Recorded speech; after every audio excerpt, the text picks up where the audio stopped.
ਸੁਨੀਲ ਜਾਖੜ ਨੂੰ ਮਿਲੀ ਪੰਜਾਬ ਬੀਜੇਪੀ ਦੀ ਕਮਾਨ। ਅਸ਼ਵਨੀ ਸ਼ਰਮਾ ਦੀ ਥਾਂ ਜਾਖੜ ਬਣੇ ਨਵੇਂ ਪ੍ਰਧਾਨ।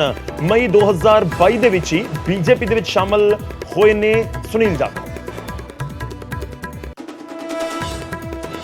सीएम भगवंत मान ने कैप्टन के बेटे दे अंसारी दे नाल मिली भुगत दे लगाए इल्जाम। सीएम बोले कैप्टन कहंदे कदे अंसारी नूं नहीं मिलिया, अपने बेटे रणिंदर नूं पुछण किन्ने वार वो अंसारी नूं मिले। अंसारी दे मसले ते सीएम ने साबका जेल मंत्री सुखजिंदर सिंह रंधावा नूं भी घेरिया। बोले रंधावा हुण कहंदे मैनूं अंसारी बारे कुछ नहीं पता, फिर उस बारे क्यों लिखी सी कैप्टन नूं चिट्ठी। सीएम भगवंत मान ने यूसीसी ते चुके गंभीर सवाल। बोले जदों सोशली सारे हो जाण बराबर उदों कर देना कोड लागू। पता नहीं क्यों छेड़दे ने अजिहे मुद्दे, क्यों चाहुंदे ने गुलदस्ते दे सारे फुल इक्को रंग दे। केंद्र दे ऑर्डीनेंस नूं लैके सीएम मान दी कांग्रेस नूं नसीहत। बोले यह दिल्ली नहीं पूरे देश दा है मसला, कांग्रेस खुद ही है इहो जिहे मामलिਆਂ ਦੀ पीड़त। अजे भी ना संभली तां कदों संभलेगी। मुख्यमंत्री ने सारे जिलियां दे डीसीज दे नाल कीती मीटिंग। सीएम ने अफसरां नूं लोकां दे विचाले जाके मुश्किलां सुणन दे दित्ते निर्देश। ड्राइविंग लाइसेंसां दी दिक्कत ते भी विशेष ध्यान देण नूं कहा। 6 जुलाई नूं सुखबीर बादल दी अगवाई दे विच होवेगी अकाली दल दी बैठक। चंडीगढ़ दे विच हलका इंचार्जां दे नाल पार्टी ते पंजाब दे मसलिਆਂ दे उत्ते होवेगी चर्चा। मोगा नगर निगम ते तख्ता पलट। मोगा नूं मिलेगा आम आदमी पार्टी दा मेयर। बेभरोसगी मता पास करके कांग्रेस दी मेयर नीतिका भल्ला नूं गया हटाया। एसजीपीसी दे फ्लाइंग विभाग ने प्रधान धामी नूं सौंपी झूठ घोटाले दी रिपोर्ट। जल्द एक्शन लै सकदी है श्रोमणी कमेटी। अहुदेदारां ते मुलाजमां ते डिग सकदी है गाज। अमेरिका के सैन फ्रांसिस्को दे विच खालिस्तानी समर्थकों की वड्डी हिमाकत। रात के समय भारतीय कौंसलेट नूं लगाई अग। समा रहिंदे पाया अग दे काबू। अमरीका ने की हमले की निंदा। देश दे विच कैनेडियन हाई कमिश्नर तलब। कैनेडा दे विच भारतीय डिप्लोमेट्स नूं मिल रही धमकियां के मामले दे विच कीता गया समन। सोशल मीडिया ते हरदीप निज्जर की मौत का बदला लैण दीआं दित्तियां जा रही धमकियां। एंटी ह्यूमन ट्रैफिकिंग यूनिट दे विच 16 बलैरो ते 56 बाइक शामिल। चंडीगढ़ दे विच मुख्यमंत्री मान ने दिखाई हरी झंडी। बोले फर्जी ट्रैवल एजेंटां दे उत्ते कसांगे शिकंजा। मुक्तसर साहब दे विच कूड़े दे ढेर दे विचों मिलियां ब्लड सैंपल दीयां शीशियां। मैडिकल वेस्ट मैनेजमेंट के तहत विशेष तौर पर नहीं किया गया नष्ट। सेहत विभाग के अधिकारियों ने मौके के उत्ते पहुंच के कार्रवाई की शुरू।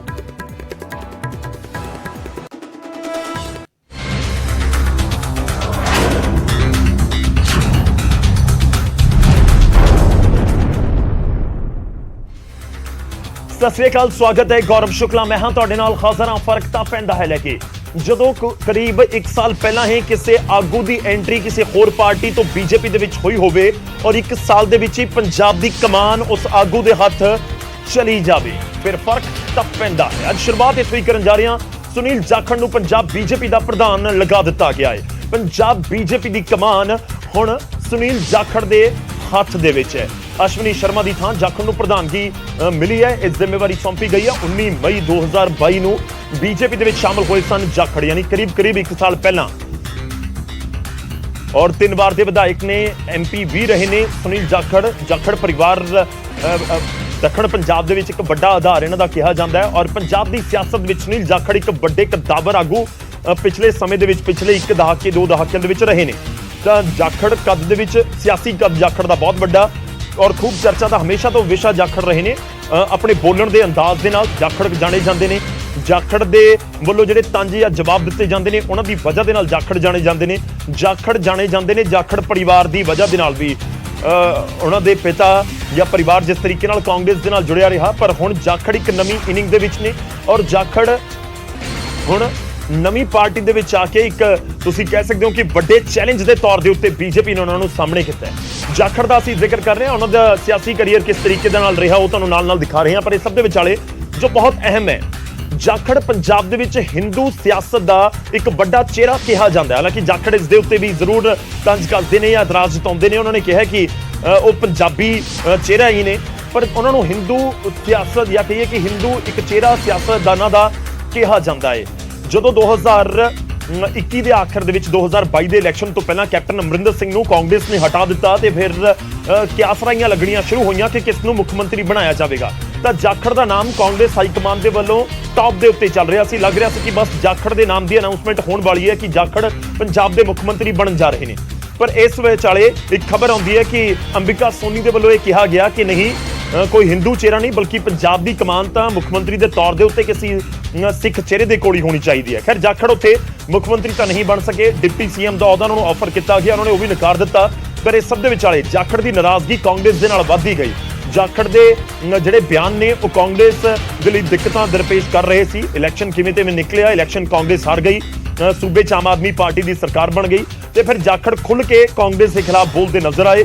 ਔਰ ਇਸ ਸਭ ਦੇ ਵਿਚਾਲੇ ਜਦੋਂ ਕਿਉਂਕਿ ਮਾਰਚ ਦੇ ਵਿੱਚ ਤੁਹਾਨੂੰ ਯਾਦ ਹੈ ਪਿਛਲੇ ਸਾਲ 2022 'ਚ ਨਤੀਜੇ ਆਏ ਸੀ ਤੇ ਫਿਰ ਅਪ੍ਰੈਲ ਤੇ ਕਰੀਬ 2 ਮਹੀਨੇ ਨਿਕਲੇ ਸੀ, 19 ਮਈ ਦਾ ਦਿਨ ਆਇਆ ਤੇ ਜਾਖੜ ਕਮਲ ਦੇ ਹੋ ਗਏ, ਯਾਨੀ ਕਿ ਬੀਜੇਪੀ ਦੇ ਵਿੱਚ ਸ਼ਾਮਲ ਹੋ ਗਏ। ਔਰ ਹੁਣ ਕਰੀਬ 1 ਸਾਲ ਹੋਇਆ ਤੇ ਜਾਖੜ ਦੇ ਵੱਲੋਂ ਹੁਣ ਬੀਜੇਪੀ ਨੂੰ ਪੰਜਾਬ ਦੇ ਵਿੱਚ ਕਮਾਨ ਸੰਭਾਲਣ ਦਾ ਮੌਕਾ ਵੀ ਜਾਖੜ ਨੂੰ ਮਿਲ ਗਿਆ ਹੈ ਤੇ ਉਹਨਾਂ ਨੂੰ ਪ੍ਰਧਾਨਗੀ ਦਿੱਤੀ ਗਈ ਹੈ। ਖੈਰ ਅਸ਼ਵਨੀ ਸ਼ਰਮਾ ਦੀ ਥਾਂ ਉਹਨਾਂ ਨੂੰ ਪ੍ਰਧਾਨਗੀ ਦਿੱਤੀ ਗਈ ਹੈ। ਜਾਖੜ ਦੇ ਸਾਹਮਣੇ ਚੁਣੌਤੀਆਂ ਬਹੁਤ ਵੱਡੀਆਂ ਨੇ ਕਿਉਂਕਿ ਬੀਜੇਪੀ ਮੌਜੂਦਾ ਸਮੇਂ ਦੇ ਵਿੱਚ ਸਿਰਫ 2 ਸੀਟਾਂ ਦੇ ਉੱਤੇ ਸਿਮਟੀ ਹੋਈ ਹੈ।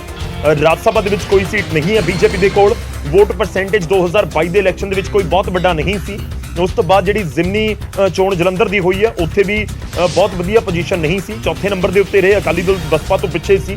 ਹਾਲਾਂਕਿ ਸੰਗਰੂਰ ਦੇ ਵਿੱਚ ਜ਼ਰੂਰ ਅਕਾਲੀ ਦਲ ਤੋਂ ਥੋੜਾ ਜਿਹਾ ਪਾਰਟੀ ਅੱਗੇ ਰਹੀ, ਪਰ ਚੁਣੌਤੀਆਂ ਨੇ ਕਿ ਕਿਵੇਂ ਕਿਸ ਤਰੀਕੇ ਦੇ ਨਾਲ ਜੇਕਰ ਬੀਜੇਪੀ ਵੱਖ-ਵੱਖ ਸੂਬਿਆਂ ਦੇ ਵਿੱਚ ਸੱਤਾ ਦੇ ਵਿੱਚ ਇਸ ਸਮੇਂ ਹੈ ਜਾਂ ਦੇਸ਼ ਦੇ ਵਿੱਚ ਪਿਛਲੇ ਕਰੀਬ 10 ਸਾਲ ਤੋਂ ਸੱਤਾ ਦੇ ਵਿੱਚ ਹੈ ਤਾਂ ਫਿਰ ਪੰਜਾਬ ਦੇ ਵਿੱਚ ਕਿਵੇਂ ਬੀਜੇਪੀ ਦੀਆਂ ਜੜ੍ਹਾਂ ਮਜ਼ਬੂਤ ਜਾਖੜ ਕਰ ਸਕਣਗੇ। ਇੱਕ ਹੋਰ ਬਹੁਤ ਅਹਿਮ ਪੁਆਇੰਟ ਹੈ, ਅਸੀਂ ਨਾਲ ਤੁਹਾਨੂੰ ਦਿਖਾ ਰਹੇ ਹਾਂ ਕਿ ਉਹਨਾਂ ਦਾ ਪੂਰਾ ਸਿਆਸੀ ਕਰੀਅਰ ਕਿਹੋ ਜਿਹਾ ਰਿਹਾ ਹੈ।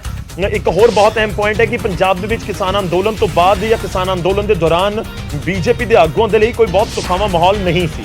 ਤਾਂ ਉਸ ਦੌਰ ਦੇ ਵਿੱਚੋਂ ਵੀ ਜਾਖੜ ਕਿਵੇਂ ਕੱਢ ਕੇ ਲੈ ਕੇ ਆਉਂਦੇ ਨੇ ਬੀਜੇਪੀ ਨੂੰ, ਉਸ ਦੇ ਉੱਤੇ ਵੀ ਨਜ਼ਰ ਰਹੇਗੀ। ਇੱਕ ਹੋਰ ਬਹੁਤ ਇੰਟਰਸਟਿੰਗ ਪੁਆਇੰਟ ਇਹ ਵੀ ਹੈ ਕਿ ਬੀਜੇਪੀ ਦੀ ਜਿਹੜੀ ਟਾਪ ਲੀਡਰਸ਼ਿਪ ਪੰਜਾਬ ਦੇ ਵਿੱਚ ਹੁਣ ਤੱਕ ਮਾਝੇ ਤੋਂ ਹੀ ਨਜ਼ਰ ਆਈ ਹੈ। ਮਾਝੇ ਜਾਂ ਦੁਆਬੇ ਤੋਂ ਇੱਕ ਦੁਆਬੇ ਤੋਂ ਇੱਕ ਸਮਾਂ ਜਦੋਂ ਵਿਜੇ ਸੰਪਲਾ ਦੇ ਕੋਲ ਪ੍ਰਧਾਨਗੀ ਸੀ, ਉਸ ਤੋਂ ਬਾਅਦ ਬੀਜੇਪੀ ਦੇ ਮਾਝੇ ਤੋਂ ਬਹੁਤ ਪ੍ਰਧਾਨ ਆਏ। ਸ਼ਵੇਤ ਮਲਿਕ ਦਾ ਅਸੀਂ ਅਸ਼ਵਨੀ ਸ਼ਰਮਾ ਦਾ ਜ਼ਿਕਰ ਕਰੀਏ, ਕਮਲ ਸ਼ਰਮਾ ਦਾ ਅਸੀਂ ਜ਼ਿਕਰ ਕਰੀਏ ਤਾਂ ਹੁਣ ਮਾਲਵੇ ਵਾਲੇ ਪਾਸੇ ਟ੍ਰਾਂਸਫਰ ਹੋਈ ਹੈ। ਔਰ ਫਾਜ਼ਿਲਕਾ ਕਿਉਂਕਿ ਅਬੋਹਰ ਤੋਂ ਆਉਂਦੇ ਨੇ ਸੁਨੀਲ ਜਾਖੜ, ਤਾਂ ਫਾਜ਼ਿਲਕਾ ਦਾ ਪੂਰਾ ਇਲਾਕਾ ਜਾਂ ਫਿਰ ਜੇ ਕਹੀਏ ਕਿ ਮਾਲਵੇ ਦਾ ਉਹ ਪੂਰਾ ਦੱਖਣ ਪੰਜਾਬ ਦਾ ਇਲਾਕਾ ਉਹ ਸਿਆਸੀ ਤੌਰ ਦੇ ਉੱਤੇ ਬਹੁਤ ਸਰਗਰਮ ਇਲਾਕਾ ਹੈ। ਇਸ ਕਰਕੇ ਜਾਖੜ ਦੇ ਸਾਹਮਣੇ ਚੁਣੌਤੀਆਂ ਭਰਪੂਰ ਨੇ। ਦੇਖਣਾ ਹੋਵੇਗਾ ਕਿ ਪੰਜਾਬ ਬੀਜੇਪੀ ਦੀ ਮੌਜੂਦਾ ਲੀਡਰਸ਼ਿਪ ਜਾਖੜ ਦੇ ਨਾਲ ਕਿਵੇਂ ਤੁਰਦੀ ਹੈ ਤੇ ਜਾਖੜ ਨਾਲ ਲੈ ਕੇ ਕਿਵੇਂ ਤੁਰਦੇ ਹੈ।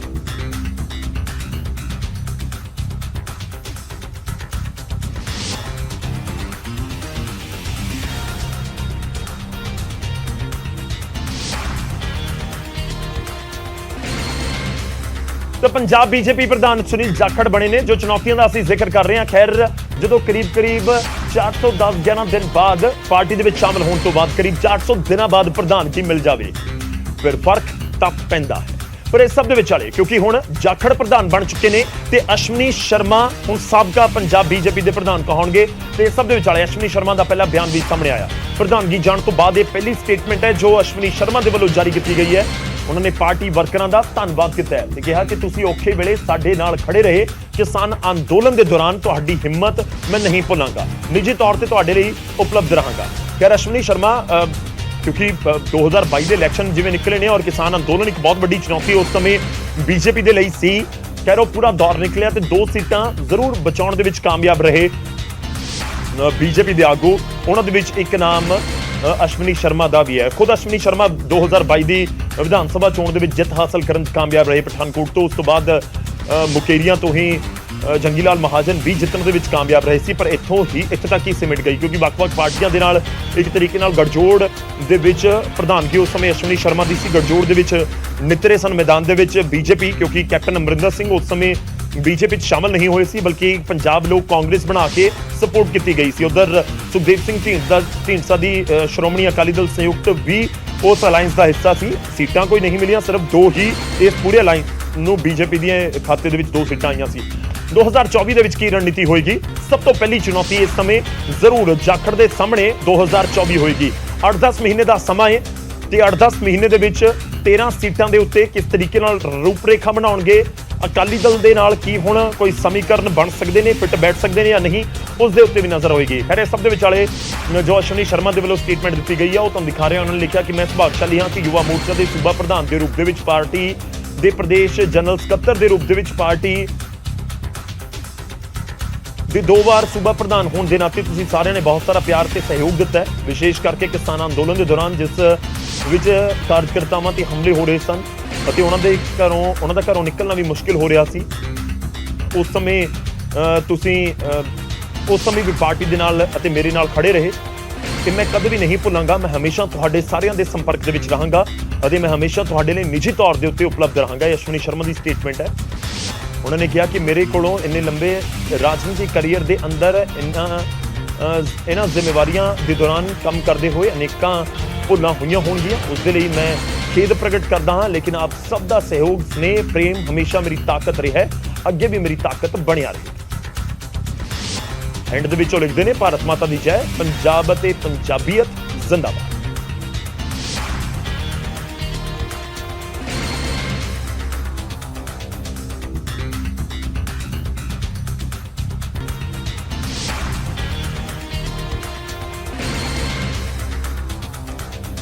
ਅੱਗੇ ਵਧਦੇ ਹਾਂ ਤੇ ਗੱਲ ਸੂਬੇ ਦੀ ਸਿਆਸਤ ਜੋ ਇਸ ਸਮੇਂ ਮੁਖਤਾਰ ਅੰਸਾਰੀ ਦੇ ਆਲੇ ਦੁਆਲੇ ਘੁੰਮਦੀ ਹੋਈ ਨਜ਼ਰ ਆ ਰਹੀ ਹੈ। ਗੈਂਗਸਟਰ ਅੰਸਾਰੀ ਦੇ ਮੁੱਦੇ ਉੱਤੇ ਮੁੱਖ ਮੰਤਰੀ ਨੇ ਸਾਬਕਾ ਸੀਐਮ ਅਤੇ ਸਾਬਕਾ ਡਿਪਟੀ ਸੀਐਮ ਦੇ ਰਵੱਈਏ ਦੇ ਉੱਤੇ ਸਵਾਲ ਖੜੇ ਕੀਤੇ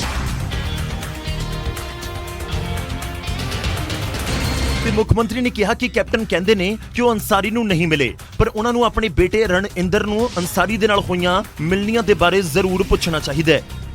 ਨਾ ਮੁੱਖ ਮੰਤਰੀ ਨੂੰ ਪਤਾ ਕੌਣ ਹੈ, ਨਾ ਜੇਲ੍ਹ ਮੰਤਰੀ ਨੂੰ ਪਤਾ ਕੌਣ ਹੈ। ਕੋਈ ਵੀ ਆਈ ਗਿਆ ਜੇਲ੍ਹ 'ਚ, ਕੋਈ ਵੀ ਜਾਈ ਗਿਆ। ਰਿਕਵਰੀ 55 ਲੱਖ ਦੀ ਹੋਊਗੀ।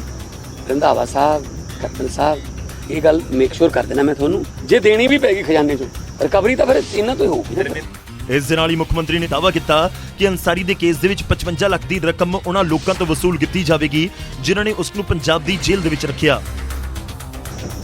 ਰੋਪੜ ਦੀ ਜ਼ਮੀਨ ਹੈ ਜੀ, ਆ ਸਾਰਾ ਜਿਹੜਾ ਵਕਫ ਬੋਰਡ ਦੀ ਜ਼ਮੀਨ ਹੈ। ਅਬਾਸ ਅੰਸਾਰੀ ਤੇ ਉਮਰ ਅੰਸਾਰੀ, ਇੱਕ ਭਤੀਜਾ ਇੱਕ ਬੇਟਾ। ਬਾਕੀ ਇਹ ਤਾਂ ਪਤਾ ਹੋਊ ਇਹਨਾਂ ਨੂੰ, ਰਣਿੰਦਰ ਨੂੰ ਪਤਾ ਹੋਊ ਕੌਣ ਨੇ।